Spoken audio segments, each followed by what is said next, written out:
Hello po mga kababayan, kamusta po kayong lahat? And once again, welcome back to another episode of Simply Talkies Vlog, your underrated vlogger. So ang pag-uusapan natin mga kababayan ay ito pa ring SMNI. No? Mukhang in limbo po itong franchise ng SMNI and also the status of their two talents. No? Kasi mukhang merong update po na balita. Yung previous vlog natin, no, nagkaraoke na daw po si Ka Eric Celis, yung once a rebel, always a rebel.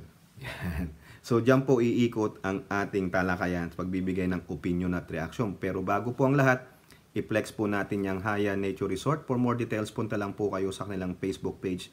At ganun din po tayo magpapasalamat sa lahat ng ating channel members, followers, subscribers, mga nagla-likes, at nagsishare ng ating videos. May God bless you all. So unahin po natin mga kababayan, ito pong balita sa ABS-CBN. No? House Committee okays resolution urging the National Telecommunication Commission to suspend SMNI operation. Ayan. The House Committee on Legislative Franchise adopted on Monday, ito po pinanood natin to, haba nito, almost 6 hours, House Resolution 1499 that urges the National Telecommunications Commission to suspend the operation of Swarasag Media Corporation operating under the business name Sunshine Media Network or known as SMNI for gross violation of its legislative franchises. Ito pong House Resolution 1499 ay inauthor ni House Assistant Majority Leader and pwersa ng Bayaning Atleta, Party List Representative Margarita Nograles, also urged the SEC or the Securities and Exchange Commission to terminate its registration due to alleged fraud. Ay naku! So therefore, you cannot operate a business anymore. Ayayayay. Voting anonymously with an abstention by Kabataan Party List. Ito namang si Manuel, puro abstain yan eh. Yung makabayan para ano na to, block na ito. Wala eh, puro abstain. Parang hindi alam kung saan siya panig, ano. Neutral palagi, no? Walang paninindigan. Si Akla was adopted by plenary approval. Oo, ipupunta to sa plenary. Patay. During the hearing, Nograles said SMNI committed gross violation of its franchise not only because of its irresponsible and reckless practices of broadcasting fake and baseless stories, that also because of unlawful corporate practices.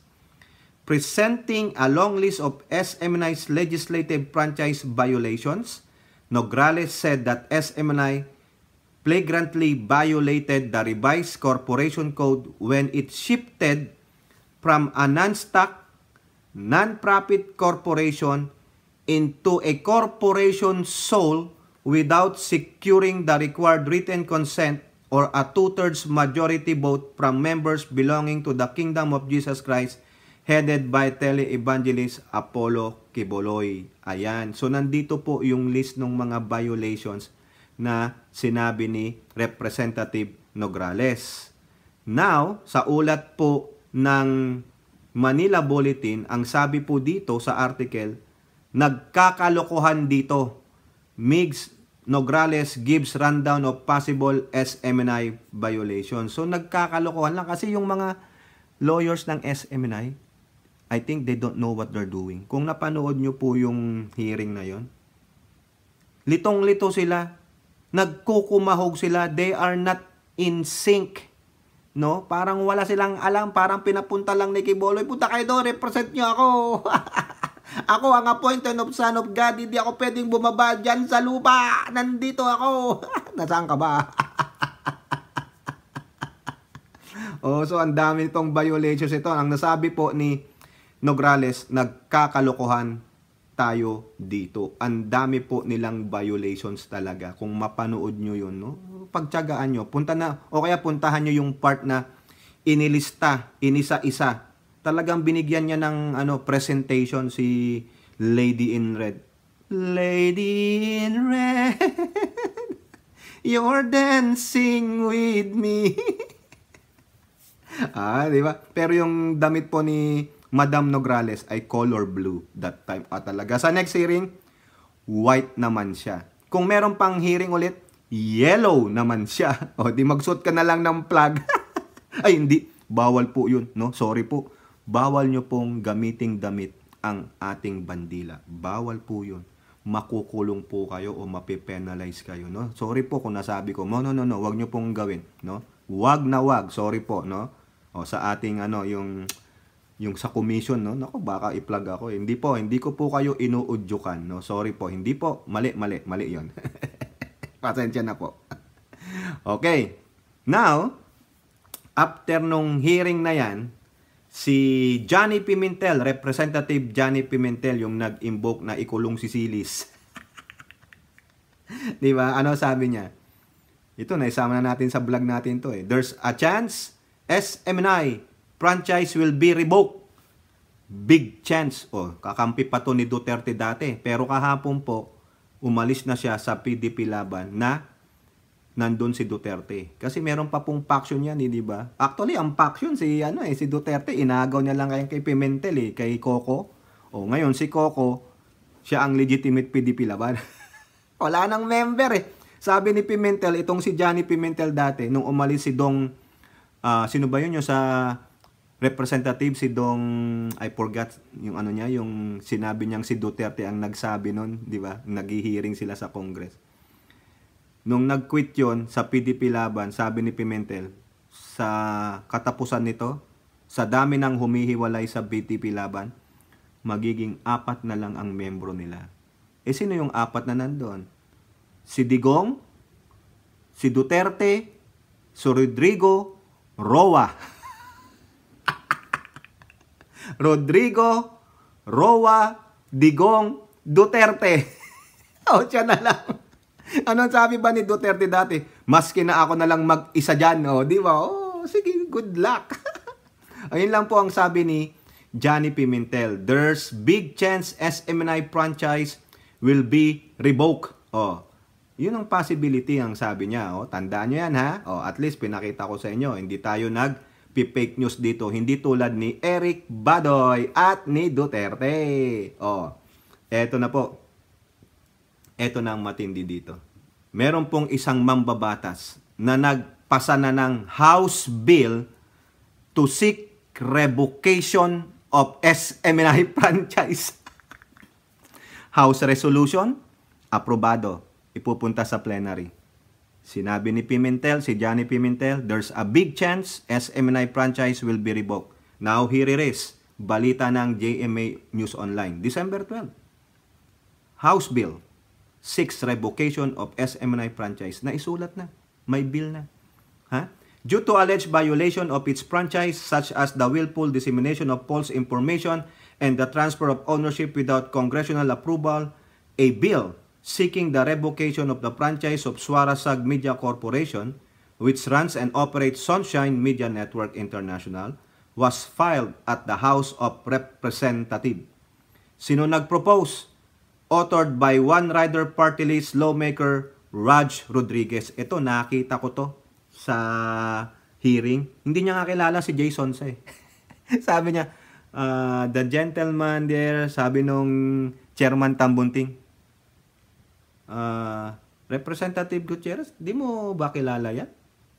Sabi niya, I'm sorry po, Chairman, it's not my time. Kasi batang-bata Hindi niya siguro inabot o walang pakialam itong si Raj Gutierrez diyan kung sino man si Jason Sa. Siguro batang-bata, hindi niya inabot na nag-a-anchor, nagre-report si Jason Sa, di ba? The bill was filed under House Bill 9710, a day after the House also adopted a resolution urging the NTC to suspend Swarasag franchise to operate SMNI due to the alleged violation. So, yung tipping point ng paggawa nila ng ganito, ng pag-iimbestiga sa Swarasag or SMNI, because of the fake news of Eric and his bad behavior doon sa mga hearing. Thank you to this kangaroo court, di ba?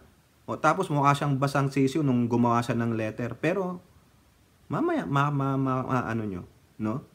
O, kasi bakit ko sinabing T-point?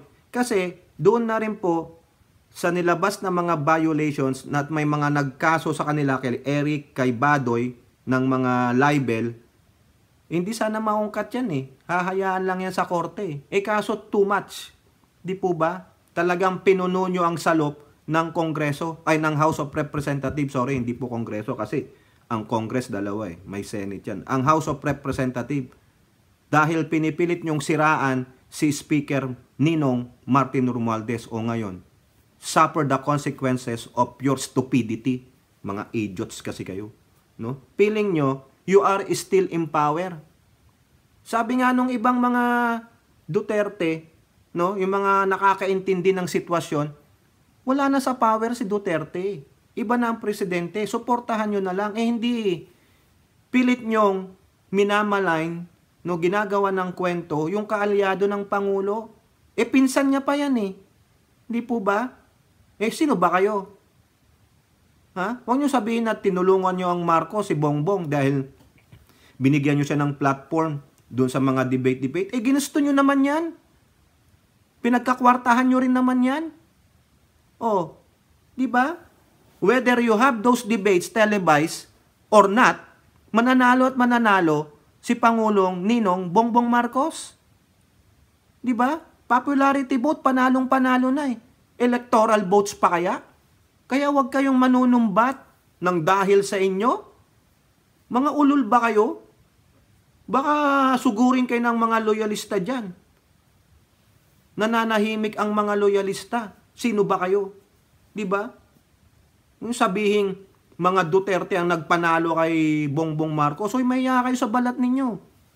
No? Ilan lang ba bilang ninyo? Hindi nyo nga mapuno yung yung mga nagwewelga doon sa labas ng Kongreso, yung pre-Eric and Badoy, wala nga bilang na bilang kayo. Wala pa kayong 20. Di ba?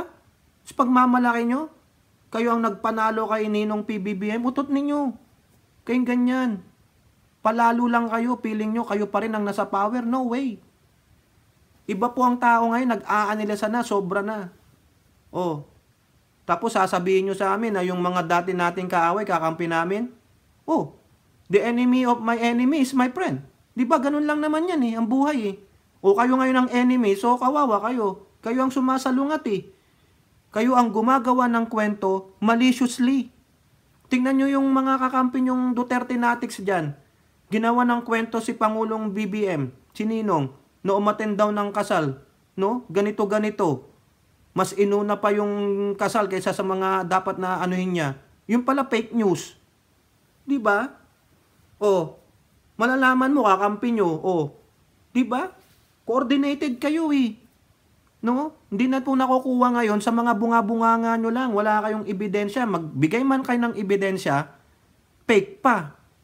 Parang ginawa ni Celis, ni Badoy, ginatungan, ang tatapang sa kanilang mga show. Yung pala, pagdating, thanks to this gang kagarot, hindi nyo mapaliwanag maigi. Duwag-duwag. Diba? Makyat ka na lang ulit ng bundok, Celis, para magkaalaman. Diba? Pag umakyat ka ng bundok, di kalaban ka na ni Sara Duterte. Hindi ka pwedeng bigyan ng amnesty. Ayaw ni Sara yun Diba si Tamil Mil? Ito pong ninalaman ng bill ni Gutierrez.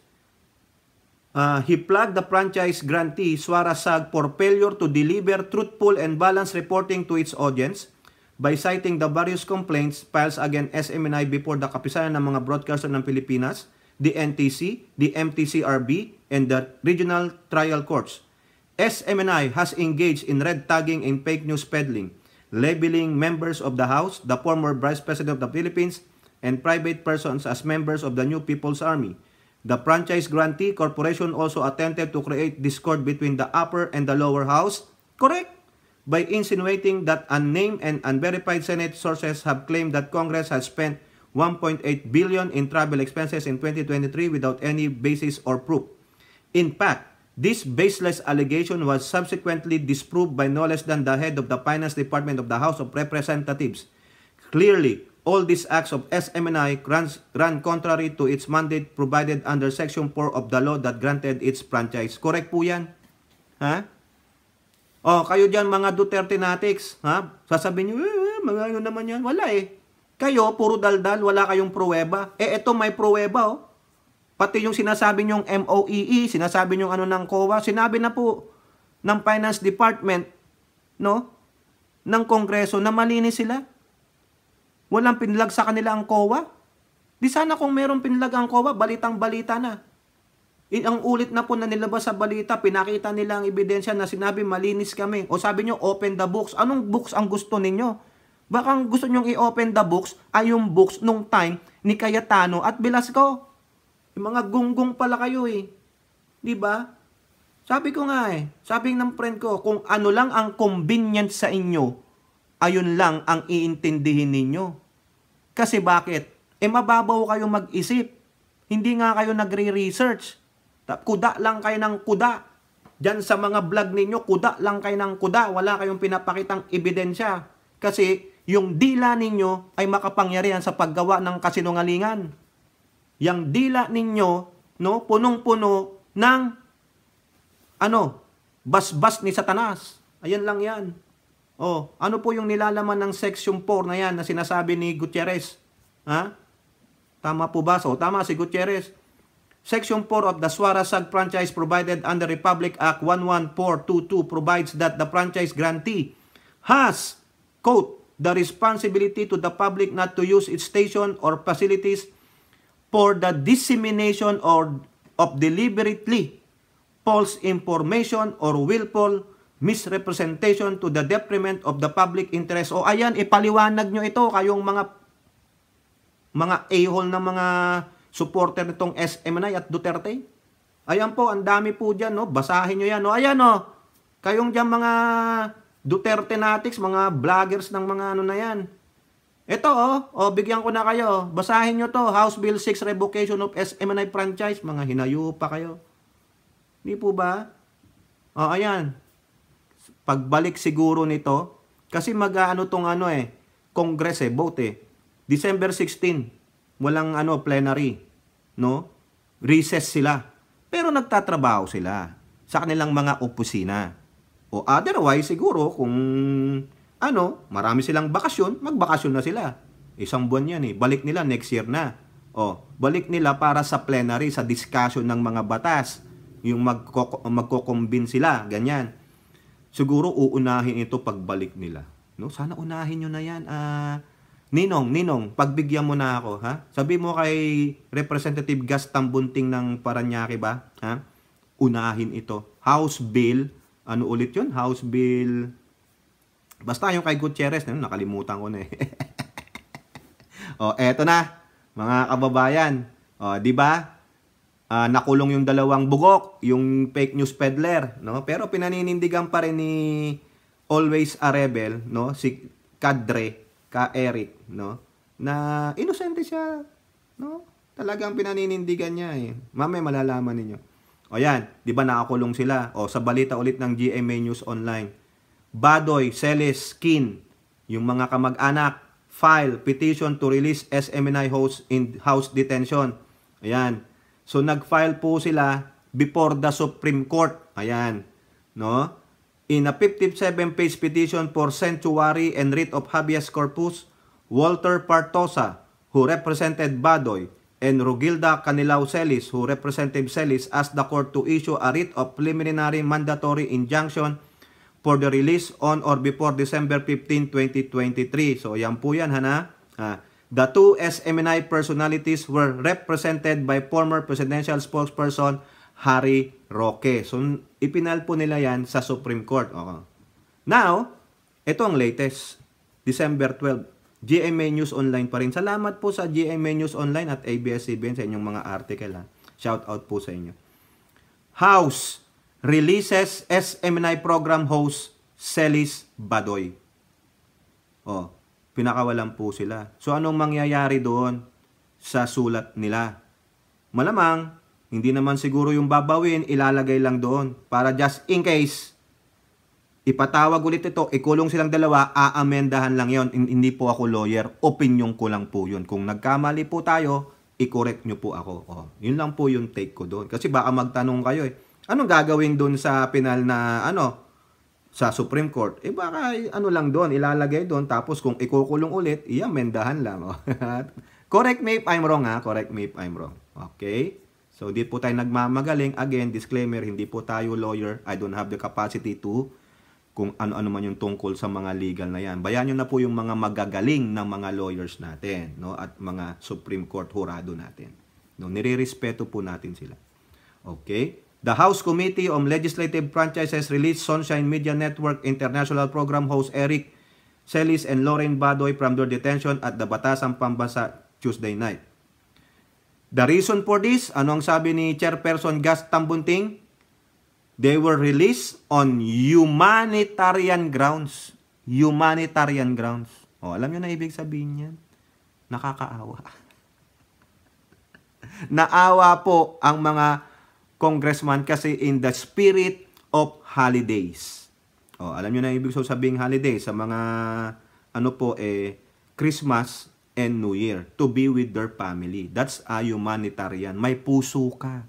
May awa ka. Hindi tulad ng mga inchik. O, di po ba? Alam nyo na yan. Okay? Ito po ang sabi ni Celis. Ang kalayaan ang pinanindigan, ipinaglaban, hindi ito ibinibigay. Susme. Celis said who earlier sent a letter to Tambunting seeking a furlough by citing his mother's deteriorating health. Antibay ano? So, ibig sabihin, yung letter na yon is just the facade. Sa akin lang kasi pinacertify pa yun ng mga congressman nung Monday hearing sa letter. Binasa po yun sa hearing, yung letter niya. Na sana ma-furlough kasi sa kanyang mother's health. Tapos, nung pinalabas itong sinabi, di po ba? Hindi seryoso. Hindi totoo yung sinasabi niya. Asal rebelde, asal gubat, asal bundok, mga kababayan, yung gumaganon. Tignan nyo yung larawan na yan, Tignan nyo siya. Ano ang sabi ni Representative Dan Fernandez? Nandun po yan sa video natin. Sabi niya, kung palalabasin natin siya ngayon, nakakasiguro ba tayo na hindi niya na tayo titirahin ulit? Sinabi po yan ni Dan Fernandez. Correct me if I'm wrong or I misquoted it wrong. Ngayon, ano to? Quote Sabi ni Celis, ang kalayaan ang pinanindigan, ipinaglalaban, hindi ito ibinibigay. So pinupulaan niya yung ginawang humanitarian grounds ng Legislative Franchise Committee na sila po ay palabasin sa pagkakabilanggo sa Kongreso because of humanitarian grounds. And what is that? Sinabi ko sa inyo kanina. In the spirit of the holidays. Yung Christmas and New Year. Pero iba po sinasabi niya Talagang mayabang. Makapalang mukha mo. Yung pagsisisi niya, base dyan sa letter niya, ay hindi po totoo. Binuka na naman niya ang bibig niya. Biruin mo, ang kalayaan ay pinanindigan, ipinaglalaban, hindi ito ibinibigay. Tama, mali. Utak rebelde. Pinanindigan, ipinaglalaban, hindi ito ibinibigay. Hindi ito na-reform as kadre. No? Nagoyo po kayo nito. Malamang ito si Eric, tulad ng sinabi ko, double agent ito. Nagkunwaring sumuko pero may ibang intensyon to infiltrate the inner government. O ngayon, di ba, nagtatagumpay siya dahil na-divide niya, no? Itong unit team. Now, ang gusto niyang i-divide ay ang Congress. Oy, kung sino nagbigay dito ng amnesty kay Ka Eric, nagkamali kayo. He was not totally reformed. Tulad din po ng sentimiento ni Dan Fernandez. Kaya lagi kong sinasabi, once a rebel, always a rebel sa kanya. Kasi makikita mo, hindi siya na-reform. Dapat i-invalidate ninyo yung amnesty na binigay nyo sa kanya. Hulihin nyo siya. Kayo dyan sa militar o sa kapulisan. Hulihin nyo po siya. Dahil he is a threat to our national security. Pero nyo, tumatanggap siya ng mga mahalagang impormasyon from the intelligence ng mga teroristang grupo. Tapos hindi niya ipapaalam yan. Diba? Mali po yun. Ang kapal na mukha nito talagang ito pa yung mga sinasabi niya, talagang matigas po ang kapal na mukha nitong hinayupak na ito. Ang pagtatanong ko po sa 1.8 billion ay hindi po fake news. Hindi po dapat hinatulan iyon. Hindi po dapat kami kinulong. Ayun yung sinasabi niya, upon release, aside dun sa unang binasa natin. Dapat po kami ay sinagot ng maayos. Oy! Mga congressman na nandyan sa legislative franchise, yung mga umaten, ikaw Dan Fernandez, ikaw Johnny Pimentel, Congressman Acop, yung isa pa doon, Kayo po lahat na umaten nung Lunes. Tignan nyo po ito, reviewin nyo po ito. Basahin nyo po yung sinasabi niya dito sa report ng GMA News Online. Pinupulaan pa rin kayo, ni Celis, tinitira pa rin po kayo. No? Wala po siyang pagsisisi. Yung pagsisisi niya ay para lang sa kanya, convenient lang sa kanya, pero hindi po yung taos puso. Dahil feeling niya, siya ay tama. Pero mali po mga kababayan. Talagang utak rebelde. Dapat hindi po ito pinakawalan. Hindi, si Madam Lorraine pwede. Madam Lorraine, I think she's a very good person. Nahahawa lang siya dito kay Eric. Pero si Eric, no. Nagkamali po kayo, Representative Tambunting. You should not release this is mother faker na a-hole na ito. He's a jackass. No? Dude, you're a jackass. Pinakawalan ka na nga lang, hindi mo na lang itikom yung bibig mo o magpasalamat ka. Pero imbis na salamat, mag-thank you ka, ginawa mo? Pinuluan mo pa. Pinagsabihan mo pa. Talagang pinararating mo, ini-echo mo sa mga supporter nyo na ikaw ang tama. Gago! Kayo-kayo lang yan. Wala pa kayong 1%. Bawiin nyo po yung amnesty na binigay nyo dyan. Hindi po na-reform yan. Tama po si Dan Fernandez. He was not totally or 1,000% reformed. Kadre pa rin siya. Di po ba? Kakaasar mga kababayan, biruin mo, imbis na magpasalamat. Hindi niya sinabing salamat at makikita ko na rin ang nanay ko. Kasi yun ang nasa letter niya eh. Di po ba? Hindi. Dadahilan nila, hindi naman kami pinakawalan dahil dun sa letter na binigay ko eh. Kundi humanitarian grounds. Ganun na rin yun. Baka nga naka-impluensya yun dahil sa nanay mo na may sakit. Si Dan Fernandez niya, sabi niya, nanay ko may sakit din, nasa hospital eh. Pero I'm trying to be here. Pero ikaw, ginamit mo pa ang nanay mo na may sakit, di ka ba nahihiya?